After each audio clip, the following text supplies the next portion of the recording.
This is the X-Zone Broadcast Network, broadcasting worldwide on broadcast affiliates and satellite program providers, including CNN Broadcast Network, Sirius Satellite Network, Star Media, Good News Radio Network, Angel Broadcast Network, Wiki Broadcast Network, and WPBN TV. For more information on the X-Zone Broadcast Network, visit us at www.xzbn.net.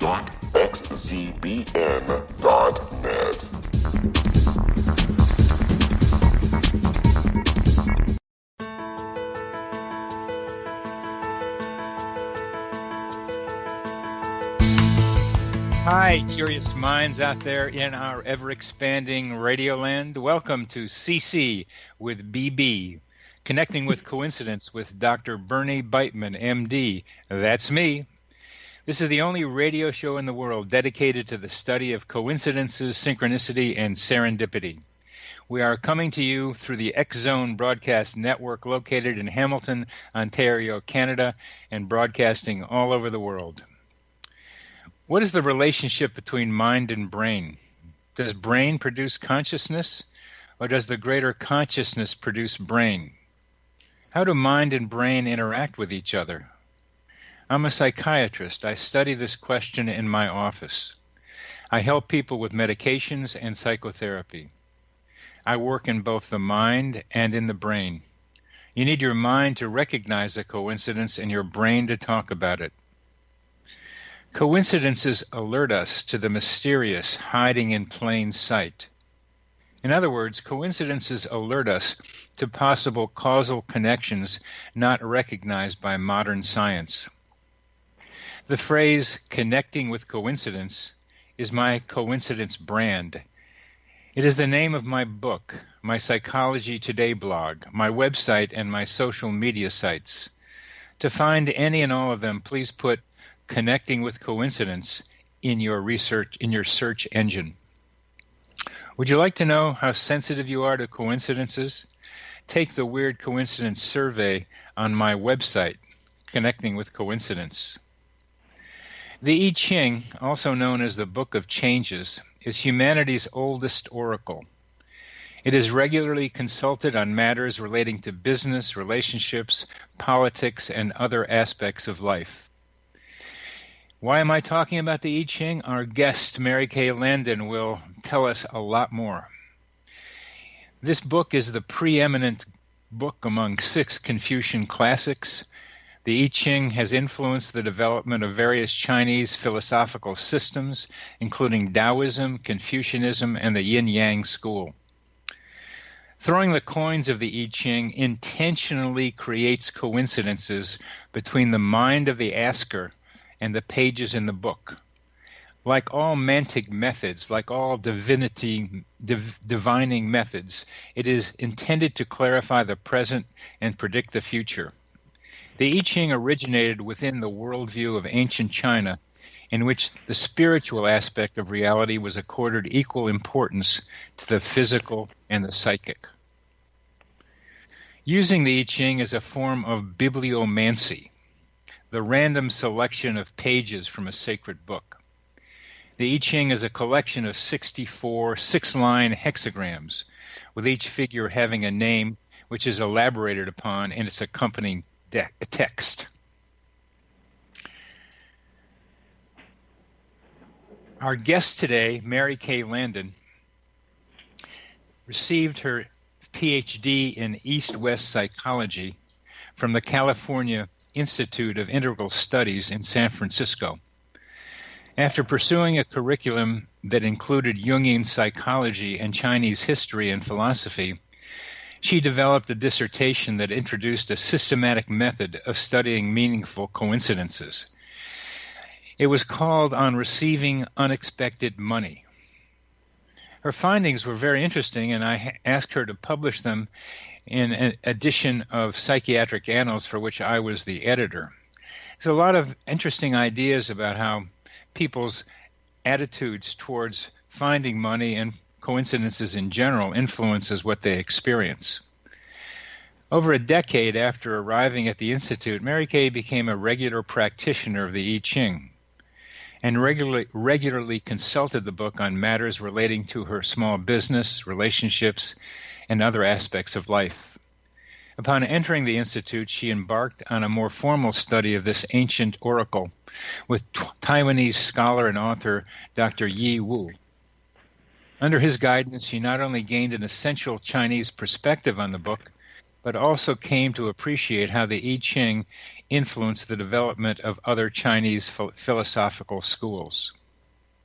Since that time, she has presented lectures on the I Ching in various forums and conducted readings for many friends and clients. She has launched her own website devoted to the I Ching called decisionpointiching.com and blogs periodically on how the wisdom of the I Ching can be elicited to comment on national politics and to predict election results. Now that one is really one that got me, Mary Kay, predicting election results. So we're going to get more in detail in our next segment, which will begin in a little while. But one of the real questions I'm going to have is, how do you imagine that the I Ching does this, predict election results? And I'm also going to be asking you questions about how you think the I Ching works. To me, there's something to do with the chaos theory, in the sense that on the one edge of chaos and the other edge is organization. And the I Ching plays very clearly on the edge of chaos and order, especially when the order is throwing the coins, and the confusion or the chaos is what's the future going to bring. We will be back with Mary Kay after a short break.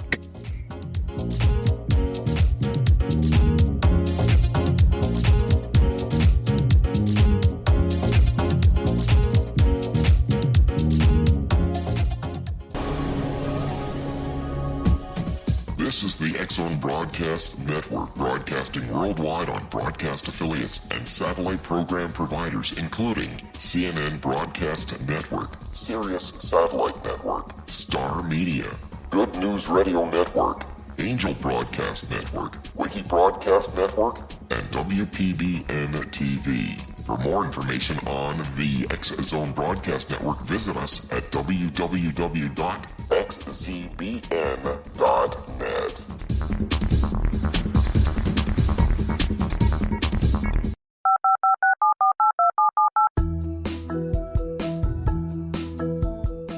Did you know that when you're on the road with limited data or Wi-Fi, you can still listen to the X-Zone Radio Show with Rob McConnell, The Science of Magic with Gwilda Wiyaka, X-1, Dimension X, Space Patrol, and every minute of the X-Zone Broadcast Network by calling 213-401-0080, courtesy of Audio Now. No smartphone, app, or internet needed. It saves your data plan, and it's free if you have unlimited minutes. Call 213-401-0080 to listen on any phone, anytime, anywhere. Remember, 213-401-0080 for the best of the paranormal, parapsychology, and sci-fi radio programming anywhere, 24/7, 365.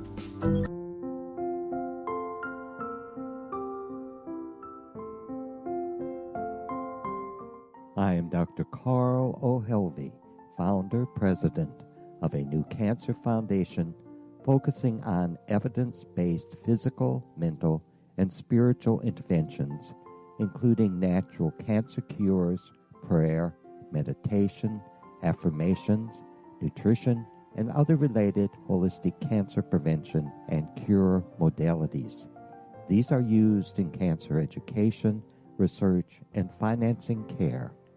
I ask for your help to continue this important work by donating at www.holisticcancerfoundation.com.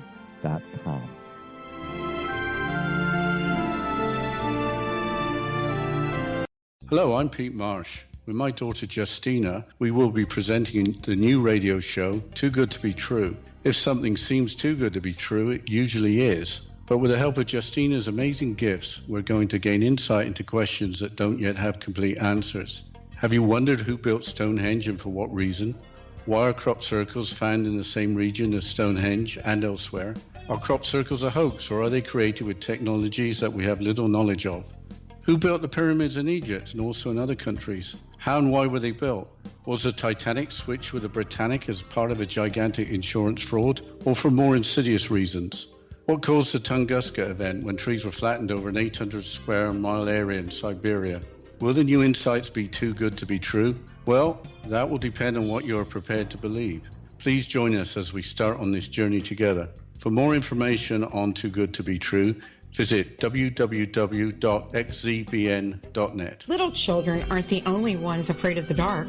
Millions of soldiers return from war zones with PTSD, anger, frustration, fear, and loneliness, much of which surfaces during the darkness of the night. You have the chance to change the lives of these American heroes. Songs and Stories for Soldiers.us provides free MP3 players for these men and women. With a list of 3 million songs in 16 different styles, 100,000 audiobooks, and 30,000 old-time radio programs, every veteran can find something to soothe and comfort them at no cost. All our players contain an 8-hour audio program designed to help veterans fall asleep. With 1,500 plus vets now participating, it's our goal to deliver 10,000 audio players this year. Go to our website at songsandstoriesforsoldiers.us. Help us help a veteran make it through the night. Welcome back to CC with BB, Connecting with Coincidence with Dr. Bernie Beitman, MD. Our guest today is an old colleague and friend of mine, Mary Kay Landon, who I met through her work and her dissertation on unexpected money. And very interesting findings reported in Psychiatric Annals, which is listed on my website, Connecting with Coincidence. But here, Mary Kay is going to be talking about a long-standing interest in her of hers in the I Ching. So, Mary Kay, I've given the audience a little background on how you got interested in the I Ching, but I imagine your interest began before that. What has attracted you to this oracle? Yes, it did begin in the early 80s, actually. I was a young woman living in San Francisco. I had just moved there about a year previously. I was in a very troubled relationship, and I wanted to start a small business. And actually, I had started a small business and was kind of, struggling with a bit. And I met a counselor who was living in the same house as where I had my business, and he kind of offered his services. I kind of needed a mentor at that time. I was very, as I said, young. I was living in San Francisco where I had no family. I didn't know very many people, and here I was, kind of striking out on my own with a business. And so I entered into a counseling relationship with this man. He wasn't a licensed psychologist per se, but more, I would call him more of a mentor or a coach. And he had actually written his dissertation from the same school that I ended up going to on using the I Ching as a diagnostic tool for prescribing Bach flower remedies. I know that sounds very California, and it was, except Bach flower remedies actually come from England. But at any rate, so we started in our sessions on using the I Ching first in this very specific context because he thought I could use some Bach flower remedies to kind of help calm my psyche during this very kind of troubling time where I was entering into a whole new realm, taking a whole new level of risk because I had quit a job and was basically starting a business. So I was in a very liminal space at that time. And so what did you say, liminal? Did you say liminal? Liminal, kind of between the worlds space. Oh, okay. I call those transition times that are full of emotion and need, and those situations tend to increase the likelihood of coincidences, that one that you were in. Oh, absolutely. Yeah, I know. I see that in your work, and I completely concur. So basically, we started using the I Ching for more decisions that I was facing. And there were many, about, acquiring clients and how to bid on jobs. And it was a graphics business that I was running. And so it was a very client-specific, client-focused business. So we started using the I Ching for that, and I started to see how these answers really kind of bore themselves out in reality, and how I was being supported through these responses from the I Ching. But not only that, there was kind of a wise sage voice that was coming through the readings. That was very supportive voice for me as a young woman in a town where I didn't know many people, no family, and this voice was so supportive around kind of supporting me in this endeavor. And even Michael, I remember at the time, was kind of commenting that the I Ching was really being very supportive of me, even referring to me as, the superior person and all of that.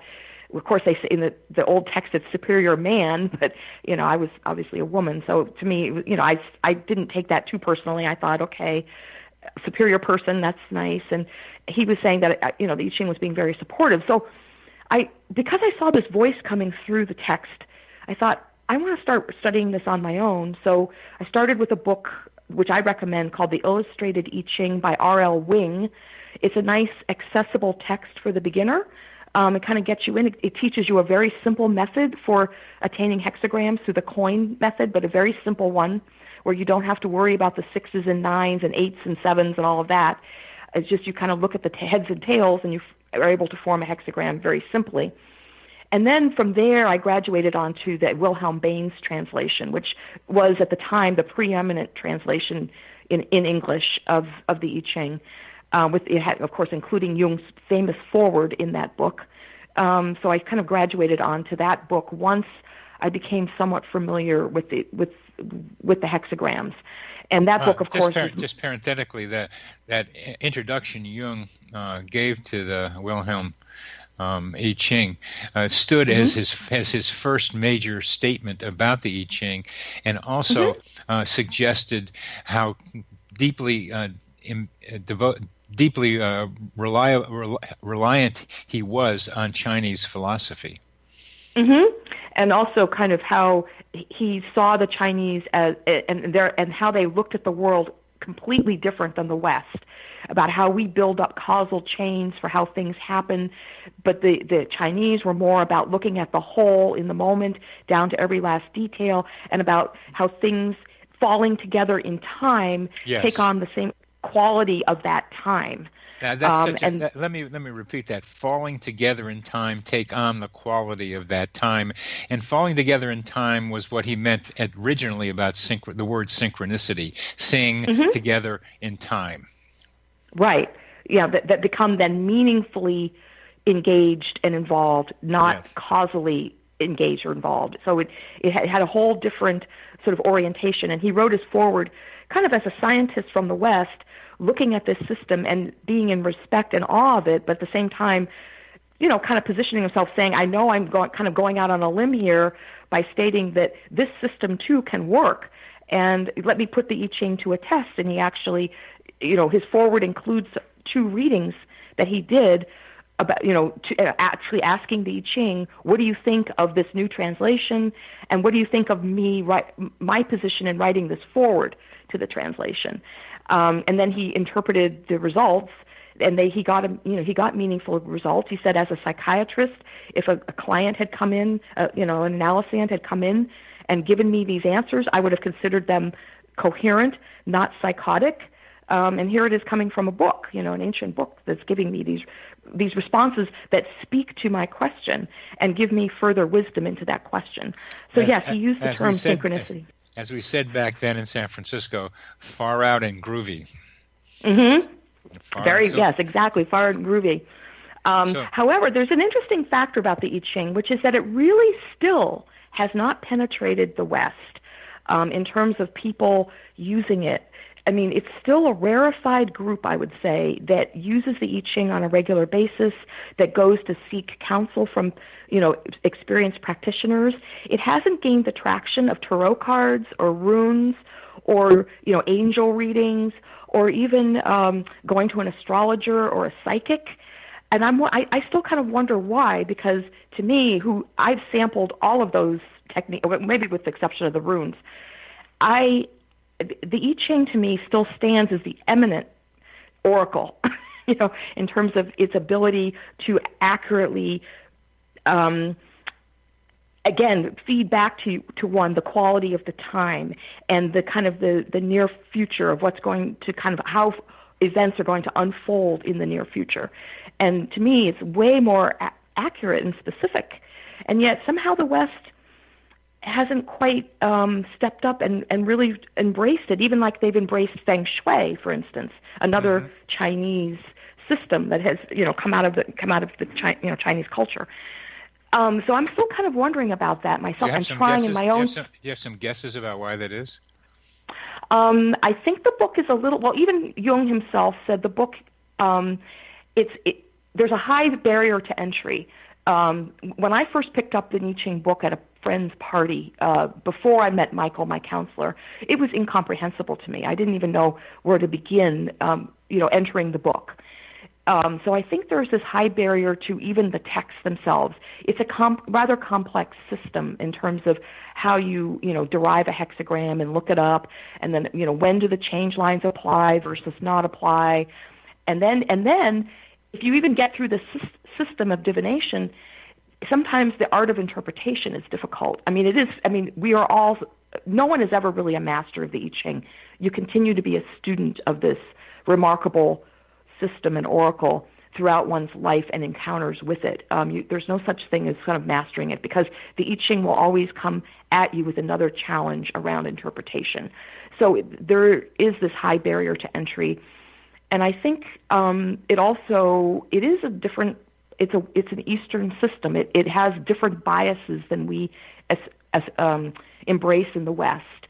It has a bias more towards group and family, well-being versus individual aspiration. It also looks more at seeking answers within and using your own guidance and judgment, as opposed to going for the outer world adornments or accoutrements or looking to the outer world for approval. It kind of embraces being strong within, strong with your group. So there's kind of areas where it goes against kind of our Western orientation. So it's a bit of an adjustment in terms of even the advice it gives at times. People might find it a little too passive in certain readings. It'll kind of tell you that go back and reflect on this, think about it. I mean, some of the hexagrams almost don't seem to speak to today's circumstances, like the army, or which has also been translated as multitude. It's hard to kind of take even the text, perchance one finds corpses in the wagon. How do you take that text and interpret it in your modern day circumstances? So there is this barrier. There have been a lot of attempts to translate it into modern language. I know there have, yes. But they seem kind of watered down to me, too simplistic. Absolutely, and I think they eviscerate the text. I mean, you really, in order to really fully appreciate the text, you really have to keep going back to it, and you have to consult different translations. I'm sorry, were you going to say something? You have to consult different translations. For instance, I actually now don't consult Wilhelm Baines very often anymore.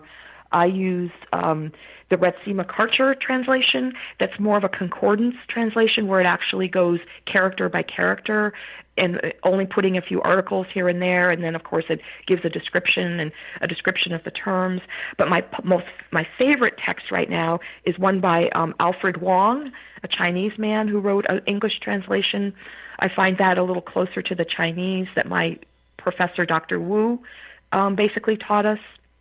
Well, he retranslated. These are a lot of barriers as you're listening. For me, it was the you can get a hexagram, but then it connects to another hexagram depending on how the individual lines line up to each other. So you can go into a different hexagram from the one that you just threw, and then some of the descriptors are as you say, a little hard to understand. That how do you compare the first one with the second one? So part of the entrance barrier I now understand is really is a big part of this, and therefore having someone who knows how to read it means that a profession like what you're trying to develop seems more and more necessary if it's to be used effectively.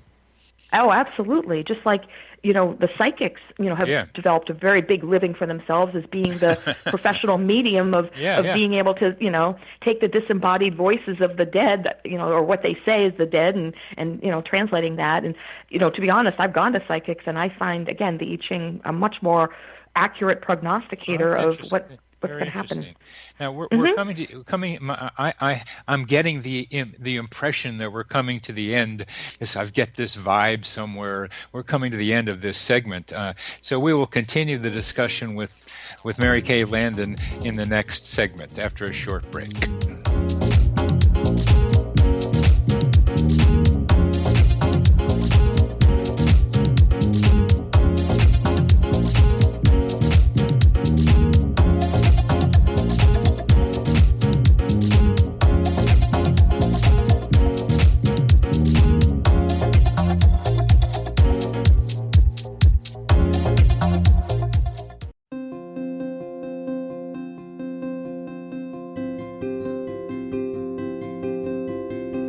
Dreams are our personal gateways into infinite wisdom. Don't miss shamanic counselor and indigenously trained dream decoder Sandra Corcoran's inspiring book, Shamanic Awakening Between the Dark and the Daylight.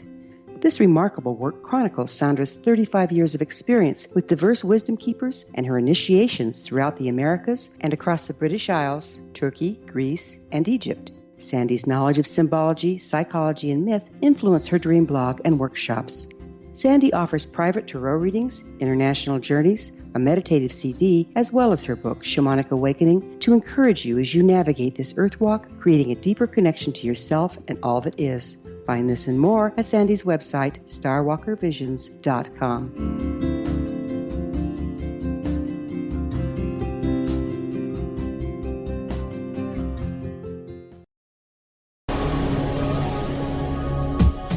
This is the X-Zone Broadcast Network, broadcasting worldwide on broadcast affiliates and satellite program providers, including CNN Broadcast Network, Sirius Satellite Network, Star Media, Good News Radio Network, Angel Broadcast Network, Wiki Broadcast Network, and WPBN TV. For more information on the X-Zone Broadcast Network, visit us at www.xzbn.net.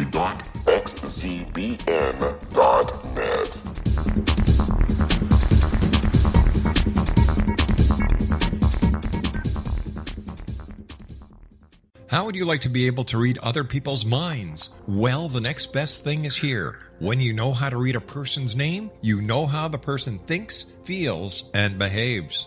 Each letter in our name holds a key to unlock our true essence. Our name contains both our gifts and challenges in this lifetime.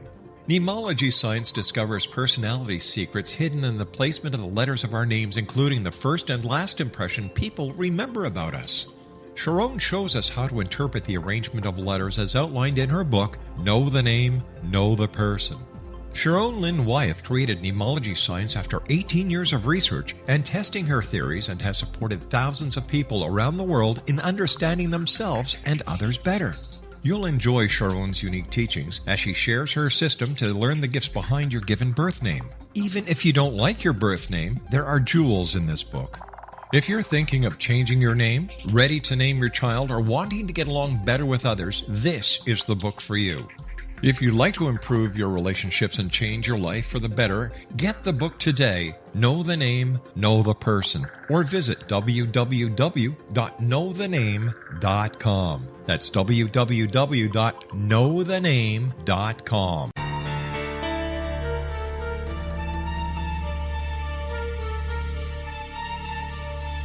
Hello, I'm Justina Marsh, and with my dad Pete, we are going to present a new show called Too Good to Be True. Together, we are aiming to discover more truths about this world and beyond. Do you have unanswered questions about the world?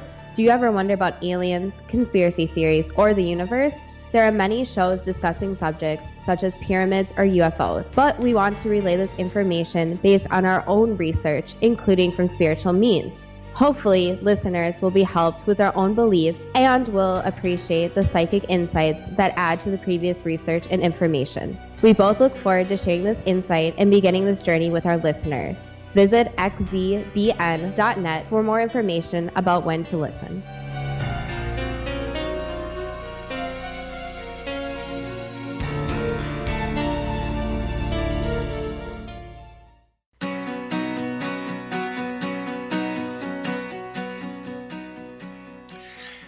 Welcome back to CC with BB, Connecting with Coincidence with Dr. Bernie Beitman, MD.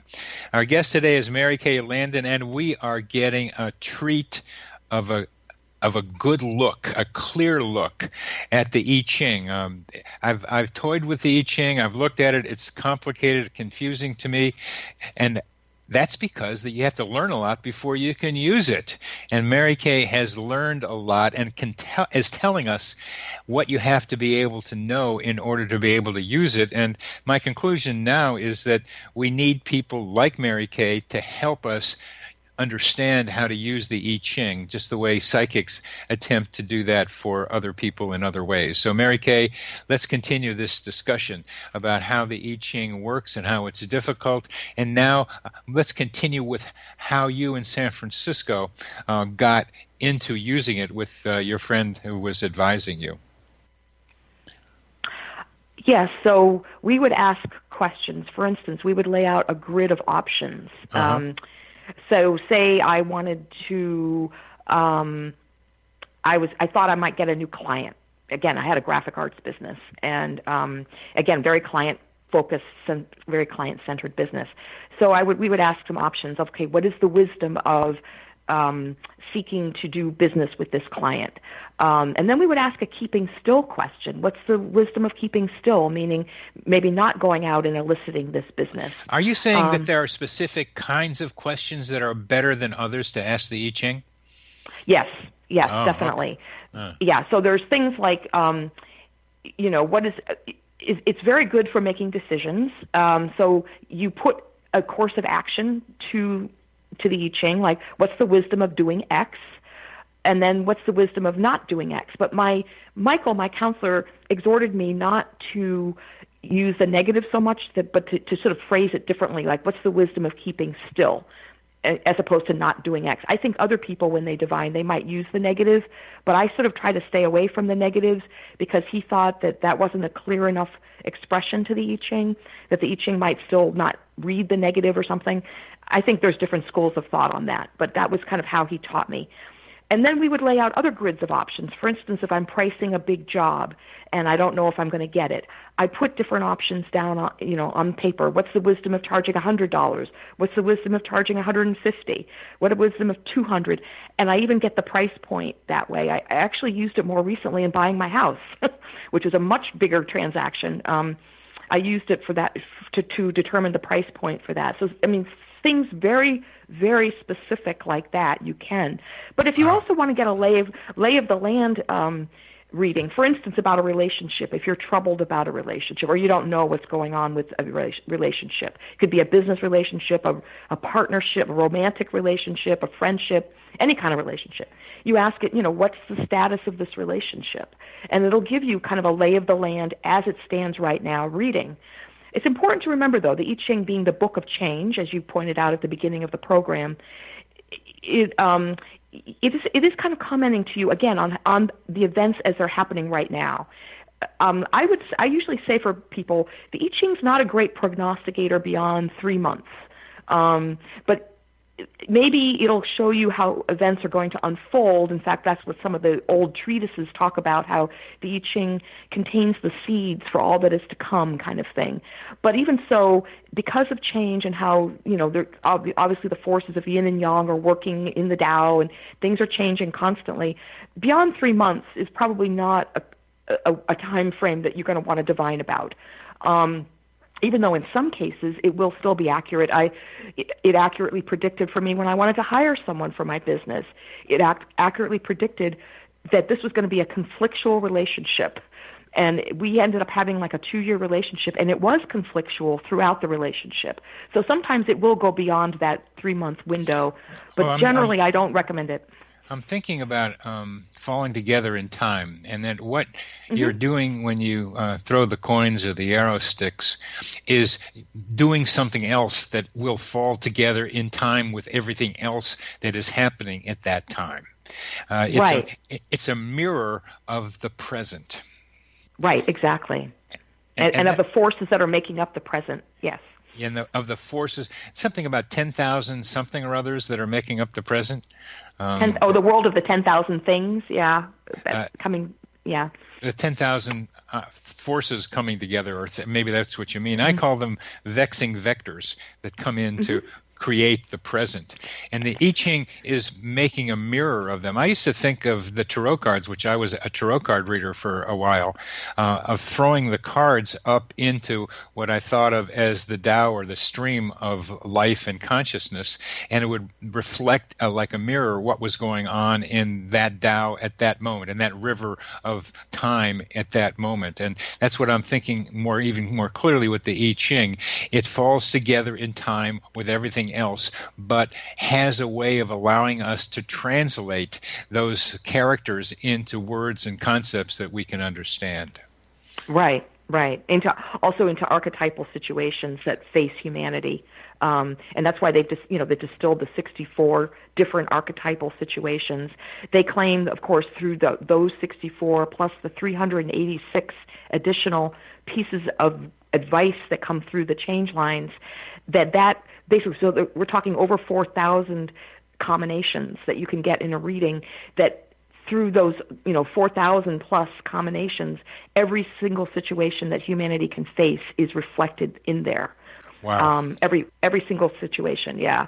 I mean, again, that's a claim. I mean, I'm not sure how you would empirically prove that, but the fact that many readings are possible through the I Ching just shows you the immense fine-tune and complexity and way that it can really bring into the moment, kind of illustrate for you what archetype, what forces, what's the character of the force that's prevailing in the moment. What do you think about the quality of those 64 archetypes compared to what we think about archetypes in the West? Like the cauldron is not an archetype in the West. Right. Most of the archetypes in the I Ching are actually kind of situationally based, and they're more, and some of them have to do with the forces of nature, which are sort of extra personal, and then only a couple of them, like as you mentioned, the cauldron and the well, actually have to do with man-made objects. Other than that, most of them are either like a situation, like for instance, conflict. There's two actually hexagrams that refer specifically to conflict in the I Ching. And what's so fascinating is there are different types of conflict. One of them has to do with civil complaints, and the I Ching is saying you must avoid these if you can, because why go into litigation over something? That's creating unnecessary conflict and strife. Try to resolve that situation in a more peaceful, arbitration or more equitable way. The other hexagram for conflict has to do with criminal. And it's like you absolutely have to deal with this conflict. You have to go in there and meet it and get, and solve it and, exert justice there. So there's hexagrams that relate to that. So in a sense, that would be, I guess, some kind of archetype. One more comment there.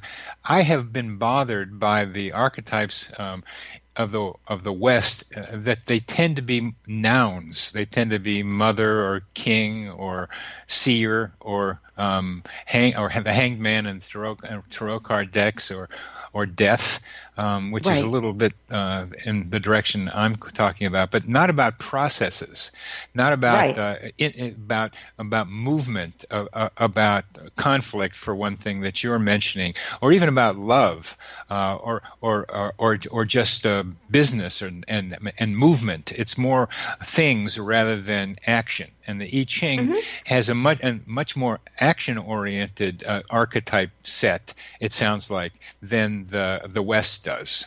Absolutely. Plus relationships. Yes. Yeah. So it's not about a single noun like a king or as you said, a mother, child. Well, there is one about child, but it's more about education than it is really about a child. That's good. And there is one about birth, but it has to do with birth into the phenomenal world. So in a sense, but again, that's a process. It's not really a thing. Yeah, it's noun versus process. That is. It's bothered me about Jungians and their archetypes because they tend to be all nouns. Right. As opposed to, as you said, processes. And again, the I Ching, the Chinese culture so valued relationship and community and family that the I Ching actually has 4 categories of group relationships, and 4. So there's 4 archetypes devoted to those, and then there's 4 devoted to romantic partnership relationships. Wow. So it shows you, out of the book, 8 hexagrams deal specifically with the relationships in community, that's very good. family, and romantic relationships, like going to marriage, Yeah, again, it's in the East and the West need to be balanced, and this is a balance that I saw a deficit in, and you're filling it in. Thank you very much for that. Yeah, no, and it's just fascinating. And then there's one for revolution, like sudden change, like overthrowing the regime, or obviously we all have revolution, as you were mentioning with transition times. We all have revolutions in our own lives. So there's a hexagram that refers to revolution, and then there's a hexagram that refers to peace. Of bringing in prosperity and having a time of calm when everybody prospers. So there's just different qualities. And again, what's interesting about the I Ching too is that it there's many negative readings that you can get from it. It's not, and that you can learn from. If you get a negative reading, it usually gives you a window into how to solve that problem, or how to sustain and bear it, grin and bear it, as it were, or how to kind of work your way out, or how to use it as a teaching for, for the next, turn of the wheel. There's literally one hexagram that I got recently.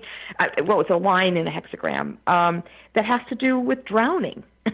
The water going over your head and drowning. And I remember when Dr. Wu described that particular reading, he said that, yes, there are some things that are more important than life, and because it says, you drown, but, no blame. It's kind of, again, a different whole outlook than what we in the West would. Could you explain that a little bit? We're coming to the end a little bit, but you drown, that means you're dead, and and no blame. But no blame, right? Basically, a situation has overwhelmed you, and so you are underwater, but there's no blame because this is something that kind of had to happen. You ended up in the current, and the water has engulfed you. But this didn't happen because of your own fault. It happens as part of the natural currents of life, or something unexpected misfortune happened, and you ended up kind of drowning, and there's really no blame. And under most circumstances, you're going to work your way out of that. In the West, we blame ourselves often, or someone else. But to just say that's the way it is, that's something else. Now, as we come to the end of this next segment, would you please tell our audience how they can get to your website? Yes, it's decisionpointiching.com. And decision, not precision, decision with a D as in dog, decisionpointiching.com. Decisionpoint.com. I saw it on Facebook. Iching.com. Iching.com. I saw it on Facebook, but you have a separate website from the Facebook one, right? Yes, I have a Facebook page, but also a website, yes. Okay, Decision Point, Iching Decision Point. We'll be back after a short break.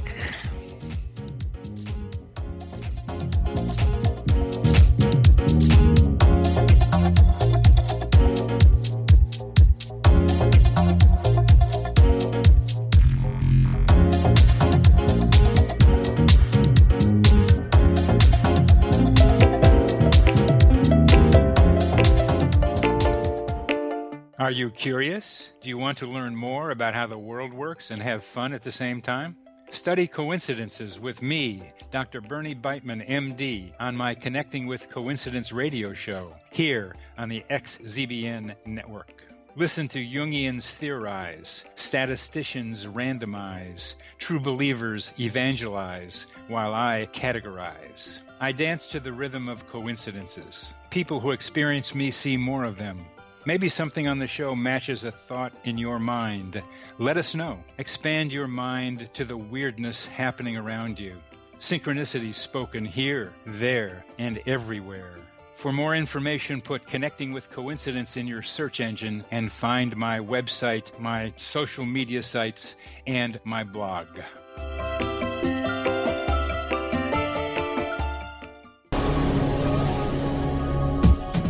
This is the X-Zone Broadcast Network, broadcasting worldwide on broadcast affiliates and satellite program providers, including CNN Broadcast Network, Sirius Satellite Network, Star Media, Good News Radio Network, Angel Broadcast Network, Wiki Broadcast Network, and WPBN TV. For more information on the X-Zone Broadcast Network, visit us at www.xzbn.net.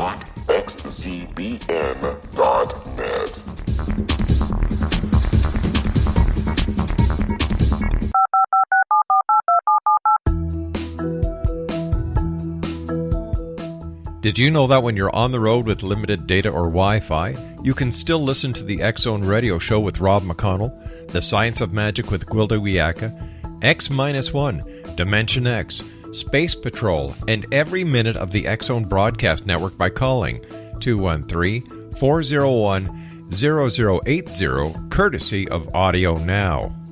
No smartphone, app, or internet needed. It saves your data plan, and it's free if you have unlimited minutes. Call 213-401-0080 to listen on any phone, anytime, anywhere. Remember 213-401-0080 for the best of the paranormal, parapsychology, and sci-fi radio programming anywhere, 24/7, 365.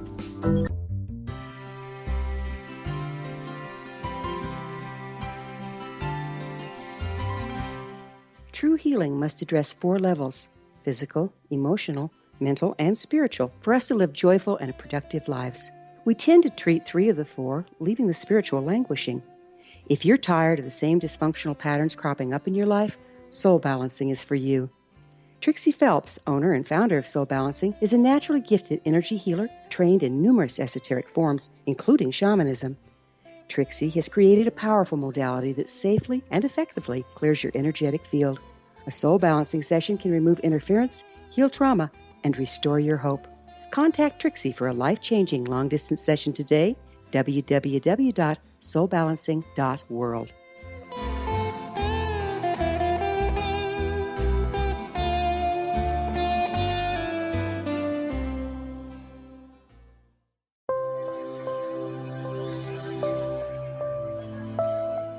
There's a legend shared by many indigenous cultures of a time when the nations were cast to the 4 corners of the world.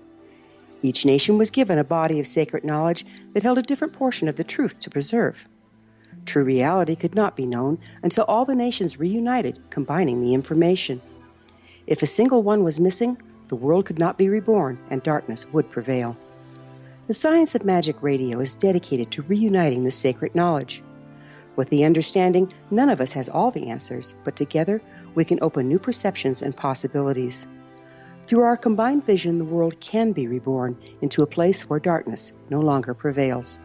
Join me, Gwilda Wiyaka, and the Science of Magic daily on the X-Zone Broadcast Network, xzbn.net, or visit us at thescienceofmagic.net.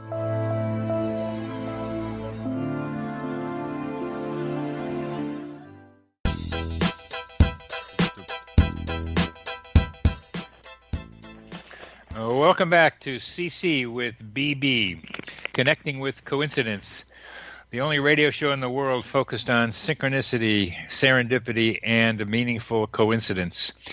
Our guest today, Mary Kay Landon, a beautiful expert on the I Ching. This has been fascinating discussion with you, Mary Kay. You really know this I Ching backwards and forwards, it sounds like. Why does it work? Well, it's funny. Funny, ha ha. But Jung actually wrote in his foreword, the less one thinks about how the I Ching works, the more soundly one sleeps. Is kind of what he said about it. And actually, at the time, he claims, which incorrectly actually, that the Chinese don't think about the synchronicity or whatever, or they just think about events happening in time and it all sharing the quality of the time. But actually, later philosophers in China, with the correlative cosmologists, actually came up with a theory that the I Ching works because it is structured like the universe. Like they sort of looked at the cosmology of how they considered the universe to be structured, and the I Ching is a microcosm of that macrocosm. in that it has a tripartite structure. It has a heaven, which is kind of the realm of unseen events. It's the realm of, if you want to look at deity, even though Chinese generally are not quite a deistic culture, or not in the same developed way that most other cultures have been. And then the realm of humanity, where we can affect action, and then the realm of earth, which is having to do with the completion and the growth of action.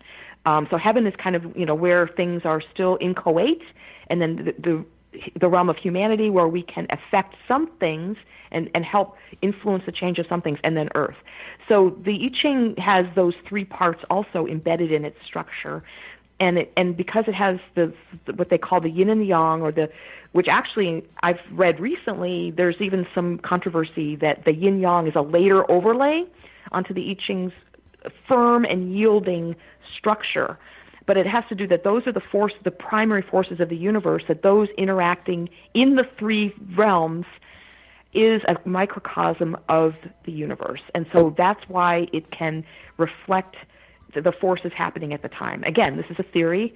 It just like the whole mystery of coincidence, it's hard to really, as Dr. Wu said, really no one knows ultimately what, how things work. But it's an as above, so below sort of thing. It's a reflection of the larger. Where do fire, water, air, earth, and wood fit into the I Ching? Okay, those are, the I Ching has 8 basic, those are some of them, 8 basic elements. I know the 5-element theory that, of course, drives acupuncture and, other healing modalities, including and a lot of Taoist practices, came later. But the I Ching actually has 8 that come, derive from the natural world, as well as heaven and earth, which are more abstract concepts, more pure yang, pure yin. But then there's water. There's lake, which is not to be confused with water. There's wind or wood, which is considered the same element. Really? It's kind of funny. Yeah, isn't that interesting? They're combined into the sun, the same trigram, can mean either wind or it can mean wood. Which actually, when you think about it, there are, even though from our Western standpoint, they seem like very different forces, but there's a penetrating quality to both. How wood penetrates the earth and kind of comes up and sprouts and has a slow-moving quality, but yet it's penetrative. And wind has a faster-moving quality, but it can penetrate rock, it can penetrate water. It has its own kind of quality. So those are considered one element in the I Ching system. And then there's fire, as you mentioned. There is thunder. So that's like a weather event, basically. And have I named them all? Water. Oh, mountain. Mountain is the other one, which is having to do with, with the actual geographic as well as symbolic mountain, which has to do with keeping still and being grounded. I got confused without knowing a lot, because in the West, the 4 elements are fire, water, air, and earth, and form the basis of astrological thinking as well as the tarot cards. Right. In China, all I got was fire, water, air, and earth and wood, and I just didn't know where the wood came. But what you're telling me is that, in addition, there is lake and thunder and mountain. Mountain, yeah. And also, I think in Chinese there's metal. I mean, metal is considered one of their 5 elements. Metal is one of them, which is not really represented in the I Ching. So you can't quite map the 5-element theories onto the I Ching completely. The I Ching is an older system, and then the 5 elements evolved later, but that became, the basis of their medicine. As well as some Taoist practices and their astrology as well. They have, metal years and, wood years, and, they have different, so it's hard, you can't really quite map them. They're different systems. In the 5 or so minutes we have left, let's go out into the broader arena and start and to talk about the I Ching and political and cultural events. Yes, I've been blogging a little on using the I Ching to see if I could predict, big, world political events. I used it first on Brexit to see whether, Britain would vote, the UK would vote to leave the European Union. And I used it that day. I didn't divine ahead of time, which I think people would have thought would be fairer if I'm actually trying to test the I Ching. I wasn't really trying to test it. I was just naturally curious. And it's written on my website, the results of that reading. But it was a very, very clear reading that Brexit was going to, the citizens of the UK were going to vote to exit. And even though people who were wagering, the result of this outcome the wagers were going the opposite direction. But the I Ching kind of, I guess, again, read the currents of the time in whatever way that was, being the microcosmic system that it is. It read the currents of the time, and it gave me this reading. I've also used it to predict outcomes of some of the presidential debates we had between Clinton and Trump. And it accurately kind of prognosticated those. However, when I came to the election itself, I actually made an error in reading. And this is where it gets back to you're always a student of the I Ching. The I Ching will always kind of come at you from a different angle sometimes.